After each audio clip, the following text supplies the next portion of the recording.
Ini ngeri, Pak.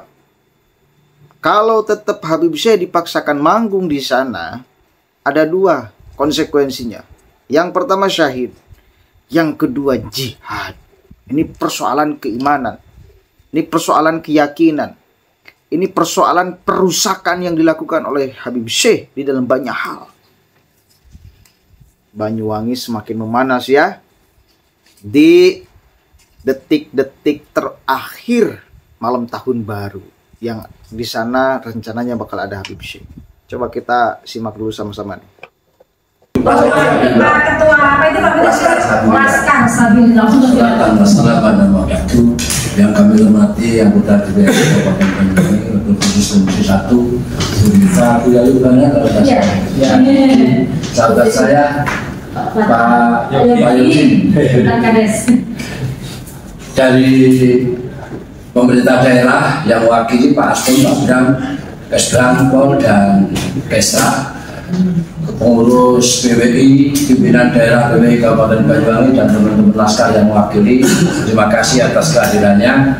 Sebelumnya saya ingin menggarisbawahi apa yang disampaikan oleh Pak Bram selaku Aston.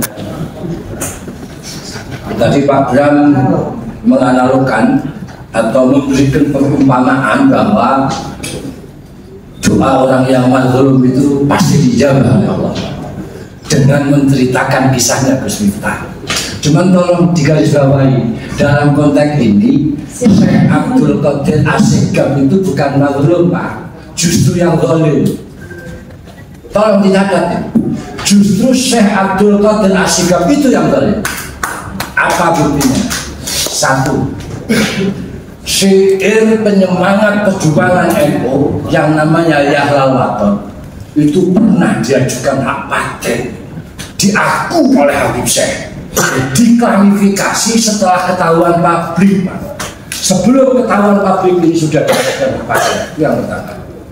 Yang kedua, masih sama syair Yahlal Waton yang merupakan lagu maras memberikan semangat perjuangan NU untuk memperjuangkan kemerdekaan pada saat itu juga dimanfaatkan oleh Syekh Abdul Qadir As-Sigaf pada saat konser di Malaysia, yang mana dalam syair Yahlal Waton di situ ada kalimat Indonesia biladi, Indonesia adalah negeriku, dirubah menjadi Malaysia biladi. YouTube beredar. Ya. Yang ketiga, dalam beberapa konser Habib Syekh mengatakan merubah syair pada bulan yang katanya Rizik adalah gurunya NU, Rizik adalah idolanya NU. Sejak kapan Pak NU berdiri tahun 1926? Rizik itu lahir tahun berapa? Yang kedua, selama ini jangankan memberikan kontribusi, jangankan memberikan nilai atau memberikan semangat perjuangan kepada NU, justru Riziklah yang telah mencela, mencaci maki tokoh dan idola NU Kiai Haji Abdurrahman Wahid. Oleh karena itu, saya yakin dalam konteks ini yang disampaikan oleh Pak Bram tadi, Syekh Abdul Qadir As-Sigaf adalah yang zalim, bukan yang mazlum. Selanjutnya, para bapak ibu dan saudara sekalian yang kami hormati, kami berharaplah pada pemerintah daerah untuk bersikap bijak, Pak. Jangan diutak-atik lagi. Jangan kami dari kelompok yang kontra Mbak Alawi disuruh legowo. Tolong Pak, sampaikan kepada Muhyiddin juga harus legowo. Mereka harus belajar kepada kami. Kenapa? 3 bulan yang lalu, Pak, kami mengadakan kegiatan seminar dan sholawatan yang kebetulan mendatangkan Kiai Imam dan rombongan yang kebetulan adalah figur atau tokoh yang kontra Alawi. Hanya 20 orang dari Muhyiddin, karena di-backup oleh Banda, Pak.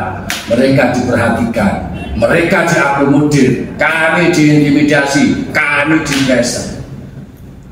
Saya bertanggung jawab yang saya ngomong, karena saya pelaku, Pak. Ya. Akhirnya apa? Kami juga legowo. Tidak boleh tampil di sholawatan, kami legowo. Oke, di ruang tertutup. Yang kedua, pada saat pelaksanaan Pak, banner gambarnya Kiai Imat itu ditutup. Kami legowo. Siapa yang Mohon maaf, bukan berarti kami takut Pak. Demi Allah, pada saat kegiatan sholawatan ada satu mobil Pak yang di dalamnya isinya semua sajam yang sudah disiapkan oleh laskar. Untung Pak, ketahuan kami, demi Allah, karena kebetulan Pak 700 pengamanan saya yang briefing, saya yang kondisikan. Ketahuan satu mobil semua sajam. Saya tanya, kenapa bawa sajam? Karena ini sudah pelecehan, gambarnya Kiai Imat ditutup. Kami rekomendasi dari Polres Pak, jam 3 diberikan, besok siang diminta, kami diajak rakor lagi 2 kali, kami legowo. Nggak ada Pak istilahnya laskar takut sama pemimpin, ada. Tolong dicatat. Tapi kami demi menjaga kondusivitas Kabupaten Banyuwangi, oke, kami legowo. Yang penting Kiai Imat tetap hadir. Waktu itu diperbolehkan. Terus selanjutnya kami lebih memprihatinkan lagi pada saat pelaksanaan. Masya Allah, kami dikepung oleh aparat. Seolah-olah situasinya betul-betul tidak kondusif. Seolah-olah situasinya betul-betul mencekam. Dan di tengah-tengah kami ada teroris. Upaya kami sampaikan, kami sudah siapkan pengamanan internal 700 sampai bawa sajam semua. Tapi oke lah, kami tetap legowo. Mungkin ini bagian dari SOP pengamanan untuk menjaga stabilitas keamanan Kabupaten Banyuwangi. Kami legowo. Tolong Pak Ram, sampaikan salam hormat saya kepada para pemimpin. Kami tahu kok siapa pemimpinnya itu. Ya, belajar legowo. Terus yang ketiga, sebenarnya pertanyaannya kan mudah. Sebenarnya pemerintah daerah ini menghendaki Banyuwangi kondusif apa tidak? Kalau menghendaki kondusif, refleksi tetap jalan. Bila perlu lebih dibiarkan lagi, habis tidak usah datang, selesai. Kalau mau kondusif, kalau tidak Pak, mohon maaf.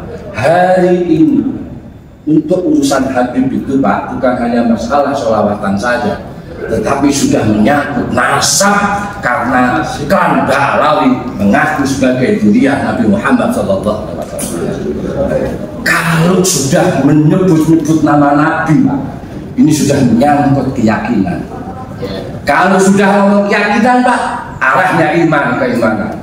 Kalau sudah ngomong iman, orientasinya cuma satu, jihad atau syahid. Oleh karena itu sekaligus mohon maaf Pak Bujang, saya selama ini tidak pernah ngomong kasar, saya tidak pernah ngomong keras, tapi lelah Pak saya Pak. Irang, ini rumah saya Pak, ujung paling selatan Pak. Irang, ini kondak keliling. Mau tinggal apa sih susahnya? Jadi sekali lagi pertanyaan saya cuma satu, pemerintah daerah kepingin atau menghendaki Banyuwangi kondusif atau tidak? Kalau menghendaki kondusif, harjabah refleksi akhir tahun silahkan digelar, silahkan digelar semaksimal mungkin, tapi tidak usah mendatangkan Habib. Tapi kalau tetap mendatangkan Habib, sama dengan pemerintah daerah Kabupaten Banyuwangi menghendaki Banyuwangi tidak kondusif. Karena apa? Sekali lagi, kami mewakili teman-teman laskar. Ini masalah keyakinan, ini masalah iman. Kalau iman sudah duduk, orientasinya cuma satu, jihad atau syahid. Terima kasih. Mohon maaf apabila ada kata-kata yang kurang berkenan. Assalamualaikum warahmatullahi wabarakatuh. Oke. Kalau kita lihat percakapan dari awal, memang pihak Pemda itu seperti berpihak kepada Habib Syekh. Bahkan dia umpamakan ya seperti yang dolim dan yang madlum, seolah-olah menganggap bahwa Habib Syekh ini yang terdolimi oleh masyarakat di sana, oleh PWI khususnya. Padahal dijelaskan oleh Panglima Laskar PWI, yang dolim itu bukan kami-kami, yang dolim itu adalah Syekh Abdul Qadir. Ada banyak statementnya yang merugikan, yang bahkan melecehkan, indikasinya jelas. Memanfaatkan apalagi?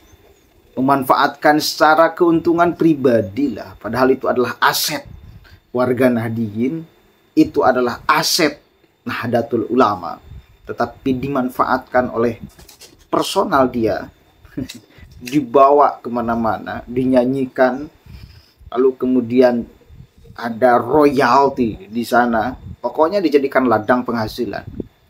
Di sisi lain dia merubah lirik lagu seenaknya, padahal itu lagu yang sangat sakral bagi kita sebagai warga Nahdliyin, khususnya umumnya bagi masyarakat Indonesia. Yang paling tidak terima lagi Rizik Syihab gurune NU, itu kita tidak menerimanya. Idolani orang-orang NU itu adalah Gus Dur. Dan Gus Dur adalah orang yang selalu dihina, dicaci maki oleh Rizik Syihab. Tahu kan bagaimana Rizik Syihab itu kepada Gus Dur. Itu baru idolani NU itu Gus Dur. Masa mau dibalikan? Ini kan seolah-olah punya maksud dan tujuan untuk membranding Rizik Syihab agar diterima oleh warga Nahdliyin, seolah menganggap tidak ada problem dengan NU, padahal Rizik selalu berseberangan dengan NU. Bahkan sekali lagi, konsep Islam Nusantara kita tahu sama-sama siapa yang menghardiknya. Rizik, Pak. Nyebutnya juga kurang ajar kepada orang yang telah menciptakan konsep Islam Nusantara, padahal itu adalah hasil bahsul masail Nahdlatul Ulama dan diakui oleh dunia NU seperti apa di dalam beragama, toleransinya dan lain sebagainya. Gitu. Tiba-tiba diserang oleh namanya Rizik Syihab, dan lalu Habib Syekh mengatakan Rizik Syihab guru NU. Dari mana itu? Mau membelokkan pikiran orang NU supaya tidak mengidolakan Gus Dur. Kenapa? Karena mau tidak mau, suka tidak suka, Rizik Syihab itu antitesanya Gus Dur. Gus Dur itu antitesanya Rizik. Kalau tidak ada problem dengan kedua orang ini secara gerakan politik dan pandangan keagamaan, tak jadi soal. Kalau pikiran Rizik ngikut Gus Dur itu tak jadi soal. Rizik itu adalah guru NU. Tetapi kalau kontra, ini kan problem. Masa yang kontra, yang antitesa secara pemikiran, gerakan politik mau dikatakan sama? Tak bisa. Kita harus jelas mempagari mana orang lain dan mana kita sekarang. Nggak bisa. Seolah menganggap bahwa orang lain itu adalah kita. Ini bakal jadi gagal paham kepada masyarakatnya. Harus tegas, siapa kita, siapa dia. Harus jelas. NU itu kenapa jamaahnya banyak yang dirampok oleh orang lain? Karena kitanya tidak tegas. Maka harus terjadi pembentengan yang kuat. Sekarang itu udah beda zaman, beda cerita. Harus ada benteng yang kuat, memisahkan antara kita dengan mereka. Di luar bahwa kita adalah satu keimanan, di dalam keimanan, tetapi di dalam gerakan dan pemikiran itu kita harus katakan beda dengan mereka. Udah faktanya beda kok. Nggak apa-apa. Berbeda di dalam agama itu biasa. Yang tidak boleh itu menyalahkan yang beda. Nah, sementara mereka selalu menyalahkan kita, maka kita pun bisa menyalahkan mereka. Apa yang disalahkan oleh kita dari mereka? Pandangan mereka ke kita yang salah itu salah. Ya silakan aja mereka punya pandangan agama, gerakan politik atau apa itu segala macam, terserah. Selama satu catat, tidak mengatasnamakan perwakilan umat Islam. Dan itu yang selalu kita kritik. Menyalahkan kita dan merasa perwakilan Islam, dua hal sesungguhnya yang kita kritik dari mereka. Kalau mereka, misal gerakan FPI, Rizik Syihab mengatakan ini gerakan kita, ini gerakan FPI, nggak jadi soal, silakan aja. Saya yakin nggak bakal ada yang mengkritik. Tapi kalau mengatasnamakan seolah ini gerakan Islam, orang lain di luar sana bukan gerakan Islam, nah ini problem. Sementara kita juga Islam yang tidak bergerak dengan mereka.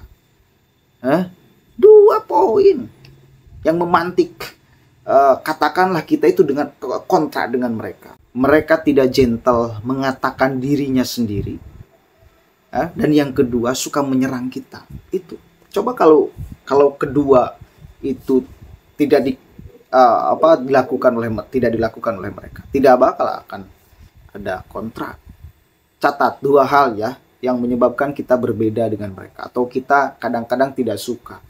dengan mereka. Yang pertama selalu menyerang kita. Produk Bahsul Masail kita disalahkan. Produk Bahsul Masail Nahdlatul Ulama disalahkan, disesatkan, dinyinyiri. Dan yang kedua, mereka selalu di dalam setiap gerakan, mau demonstrasi apa itu segala macam, itu merasa mengatasnamakan perwakilan umat Islam. Karena bahasa-bahasa yang disampaikan itu jarang mengatakan, nih Imam Besar FPI mengatakan enggak, tapi Imam Besar umat Islam. Kan itu, klaiman itu tuh yang mesti kita gugat sama-sama. Ketika ada demonstrasi, mereka melakukan aksi misal, ini umat Islam, iya umat Islam, tapi bukan hanya Anda. Nah itu yang mesti kemudian dirubah dari mereka. Assalamualaikum warahmatullahi wabarakatuh.